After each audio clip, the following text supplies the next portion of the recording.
পঞ্চগড়ে জাকের পার্টির সাংগঠনিক ভা অনুষ্ঠিত হয়েছে। আপনারা দেখছেন সমাজের টিভি সংবাদ। পঞ্চগড় থেকে তোতা মিয়ার ভিডিও চিত্রে দেখুন বিস্তারিত। পঞ্চগড়ে আসন্ন জাতীয় সংসদ নির্বাচনকে সামনে রেখে পঞ্চগড় সদর উপজেলা জাকের পার্টির আয়োজনে সাংগঠনিক সভা অনুষ্ঠিত হয়েছে।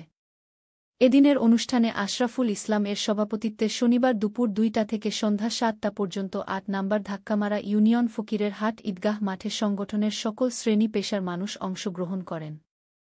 উক্ত সভায় প্রধান অতিথি হিসেবে বক্তব্য রাখেন জাকের পার্টির জাতীয় স্থায়ী সদস্য ও পঞ্চগড় জেলার সভাপতি মোহাম্মদ আয়নাল হক।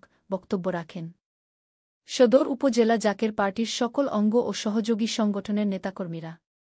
এ সময় পঞ্চগড় জেলা জাকের পার্টির আইন বিষয়ক সম্পাদক অ্যাডভোকেট আনিছুর রহমান বলেন, আমি এবার আসন্ন জাতীয় সংসদ নির্বাচনে এক আসনের এমপি পদে গোলাপ ফুল মার্কা নিয়ে মনোনয়ন প্রত্যাশী। পর্যায়ক্রমে জেলার সকল ইউনিয়নে জাকের পার্টির সভা অনুষ্ঠিত হবে। বর্ণাঢ্য র্যালি ও দোয়া মাহফিলের মধ্য দিয়ে অনুষ্ঠানটি শেষ হয়। সমাজের চিত্র টিভি সংবাদের সাথে থাকার জন্য ধন্যবাদ।